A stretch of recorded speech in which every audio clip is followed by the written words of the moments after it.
right, Drew, there's no more David Gettleman in New York, but one of his gifts to the franchise, the former number 2 overall pick, Saquon Barkley, is still very much with the Giants. And for fantasy owners, we saw the potential when he first entered the NFL. We saw what he can do with the ball. He can be one of the most explosive running backs. You look at the quads, they're just jacked. Him and Nick Chubb, just what are you guys doing over there? Touched by the hand of God was, I believe, the expression that Gettleman used to describe Saquon Barkley when he first drafted him.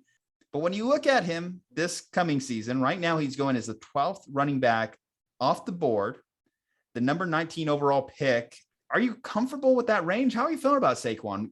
Give me a temperature check on the Saquon Barkley hype. So Saquon's hard. He had a really good first 2 years in the league. Only missed 3 games the second year. He missed, 14 games the second year. He got hurt early in the second game and just was out the rest of the season. And that was one of those injuries where you thought maybe he could come back and you hang on to him all year. So that really hurt you. Is that a good spot to draft in this year? It probably is, simply just because of his upside. It's similar to Christian McCaffrey. If he hits, he could be a league winner for you. He could also end your season by drafting him.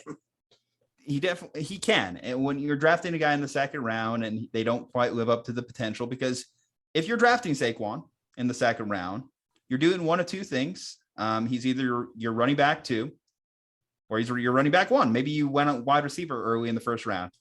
And if he's your running back 1, then that says you're all in on Saquon Barkley, that you don't really have much pad to fall back on. So I feel as though if I'm going to draft Saquon Barkley, I kind of want to have a guaranteed running back in the first round.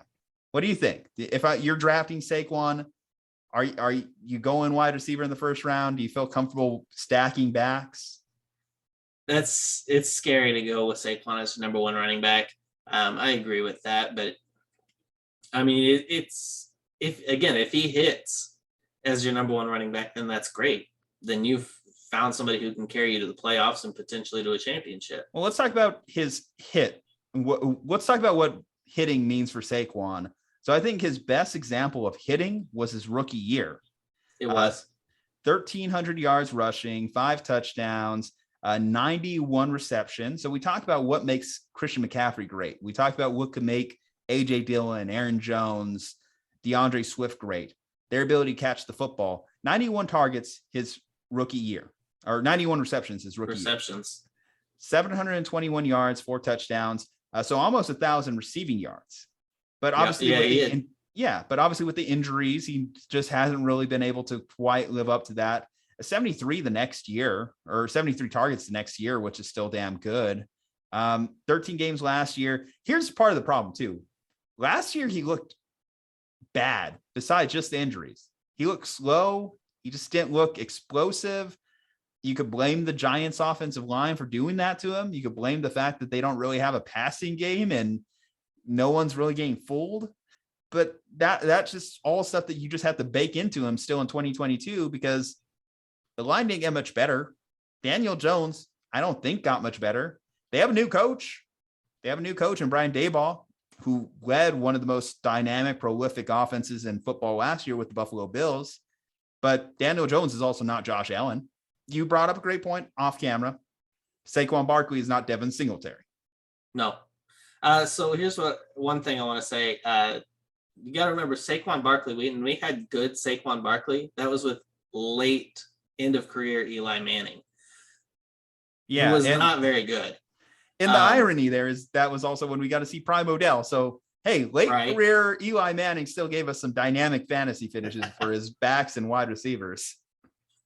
So I think that if Daboll can get Daniel Jones to just simply be as good as Eli Manning at the end of his career, it's possible to see that he could distribute the ball well enough to get not only Saquon Barkley to have a good year, including receiving a lot of passes, he could actually make a wide receiver to have a good season this year. What is this, 4th year for Daniel Jones? Something like that. Yeah, 3rd or 4th. I know it's the 5th year for Saquon Barkley. Mm-hmm. And 4 years from seeing him at his best, that's an eternity in the NFL. Yep. How many backs do we see have 2 down years and then suddenly like come back and rejuvenate their career in their 5th season? The only guy I can see that had a great year after not so many good years is Cordarrelle Patterson. Yeah, that's true. But he never had a good running back season like that. That really came out of nowhere. And I think that's also partially how Arthur Smith and the Falcons decided to use him last year. They decided to unlock him in a way that other teams didn't. So a lot of this is scheme. So if you just believe in the Daboll scheme, then you probably by virtue have to believe in Saquon Barkley.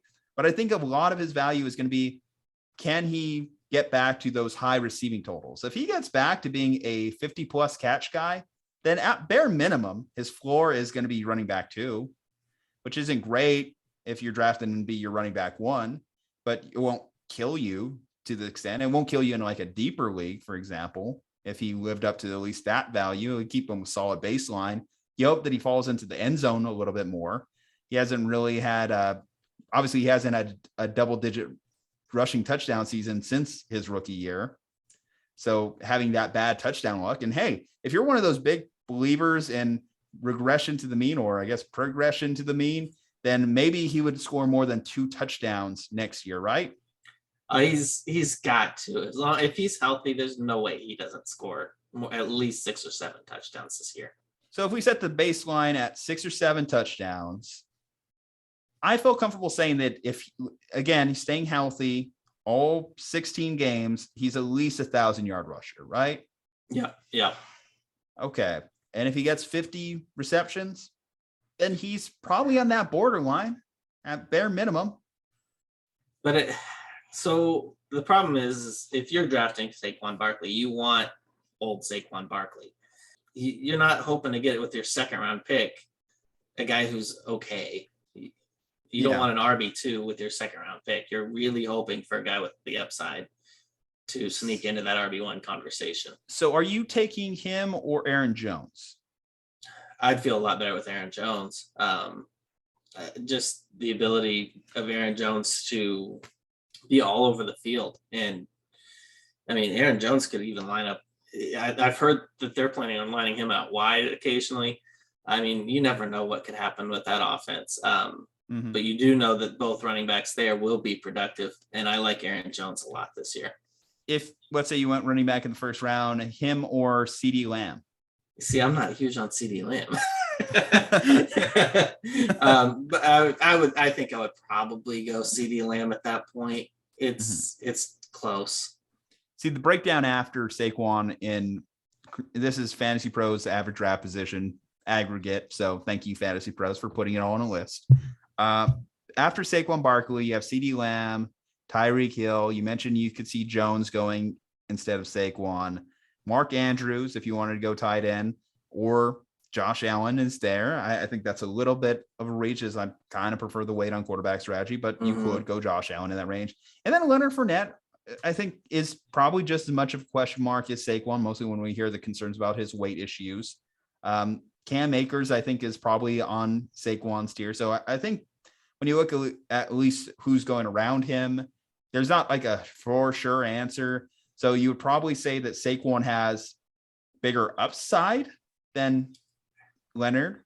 So if I was to choose between Leonard Fournette and Saquon Barkley, I probably would lean Fournette, just simply because I think that his floor is a lot higher. And I think the weight concerns were a little overblown. Okay. So you didn't put a lot of weight into what he was putting on the scale. No, I wasn't too worried about it. 260, I was hearing. Blowing up. I think he'll be all right. Well, I think with Leonard, and to not get into like a Leonard Fournette tangent, a lot of the concern is, well, immaturity issues early on in his career. So that kind of led to why that was blown up to the way it was. But let's take on, gosh, I guess, again, it comes down to what I did in the 1st round. If you told me I had a running back that I felt good about and I could stack together 2 dynamic running backs together, potentially, if Saquon lives up to his potential, I'm okay with it. If you told me I went wide receiver in the 1st round and Saquon's my 2nd round pick, I'm feeling a little less comfortable about it. But if Saquon does claw his way back into being an RB1, then I win, right? Right. Yeah. I mean, if one of my opponents took him in the second round after taking a Justin Jefferson or something, I would definitely be scared of the potential of that team.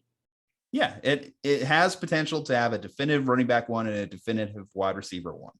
Yep. So it's going to come down to a lot of your team construct and what you build. I would say you probably also have to build contingency plans around Saquon. You might have to, what do you think? Double down on running backs in the next few rounds? It couldn't hurt. You definitely want to get at least a good second running back behind him. Yeah, and there's really not much on the Giants roster besides that in terms of handcuffing. So I don't think that's really something that fantasy owners really have to concern themselves with. It is a polarizing pick. It is one of those picks that you're going to say on draft day, okay, I got Saquon Barkley. I'm not feeling great about it. Maybe you are. Maybe you're one of those people who just blindly optimistic about Saquon Barkley. But at least for me, I wouldn't feel great about it. But I know the potential is there. I would say there's a non-zero chance. The chances of you getting killed by a duck are low, but they're never zero. I think there's at least a 30% chance that he becomes such a good player this year that he could win you a league. And 30% chance is better than the 1 in 10 or 1 in 12 chance that you have of winning a league. All right, guys. So, well, hey, if you feel comfortable drafting Saquon Barkley with the number 19 pick in your fantasy draft this coming year, drop that below in the comments with some realistic expectations for Saquon Barkley. We want to know how you're feeling about it. From Ju-Ju Talk Sports, Andrew Hohman, hit that like button, hit that subscribe button, stay safe, happy, healthy. We will see you next time.